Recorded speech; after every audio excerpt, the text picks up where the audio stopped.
Salut, bienvenue dans ce nouvel épisode. On a commencé une nouvelle petite série hier avec les 7 habitudes de Stephen Covey.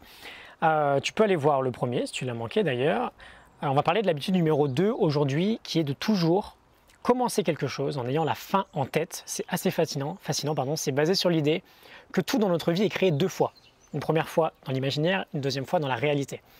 On va prendre un petit exemple qui va concerner beaucoup d'entre nous. On passe souvent beaucoup de temps à préparer nos vacances. On sait par exemple 3 mois à l'avance qu'on va avoir des congés et on prépare son voyage, on est à fond dedans. Parfois quand on est un peu frustré par son job, c'est aussi un excellent échappatoire de se mettre à fond dans la préparation de ses vacances. Puis viennent les fameuses vacances et potentiellement plus on les a préparées, mieux elles sont réussies. Bien sûr il y a des éléments extérieurs qui peuvent intervenir, mais voilà, une fois qu'on a fait notre maximum pour se donner une chance de passer les meilleures vacances possibles, on peut peut-être passer les meilleures vacances possibles. Ce qui se passe, c'est que ces vacances sont créées 2 fois.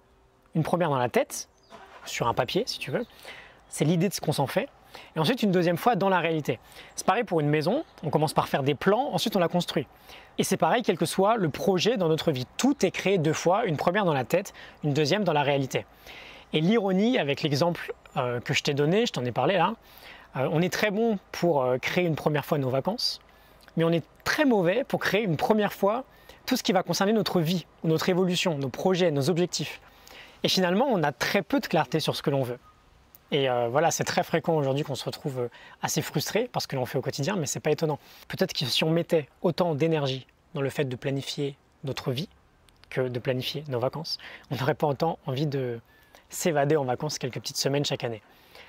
L'idée générale de cette habitude, c'est qu'on veut prendre le soin de toujours définir avec un maximum de clarté ce qu'on veut faire, ce qu'on veut obtenir, nos objectifs.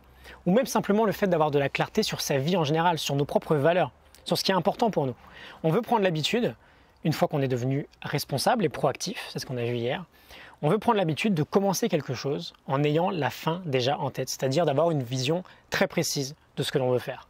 Si on construit une maison sans plan, on ne va pas aller très loin. Après, on peut ajuster la construction, bien sûr, on n'est pas obligé de s'en tenir au plan initial, mais on a une idée de base de ce que l'on veut. On a même beaucoup de clarté en général, les plans sont très précis.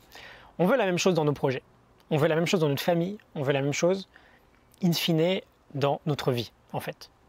Ok ? Et donc on veut prendre cette habitude, quoi qu'on fasse, de commencer avec la fin en tête. On peut même prendre l'idée complètement à l'envers et faire un exercice assez glauque, mais très sympa, j'en ai déjà parlé. On imagine qu'on assiste à ses propres funérailles. C'est un très bon moyen de commencer par la fin, ça. Qu'est-ce que les gens disent de nous à nos propres funérailles? Quelles valeurs ressortent de la cérémonie? C'est une excellente manière de se recentrer sur ce qui est important pour nous et sur ce que l'on veut vraiment dans sa vie. Commence avec la fin en tête, c'est l'habitude numéro 2. Je te laisse avec la morning note du livre Les 7 habitudes de ceux qui réalisent, tous ceux qui entreprennent. Ouais, c'est ça. Ceux qui réussissent, ceux qui réalisent, ceux qui entreprennent. Tu peux la télécharger si tu le souhaites, c'est en description. Je te retrouve demain pour un prochain épisode. À demain, salut.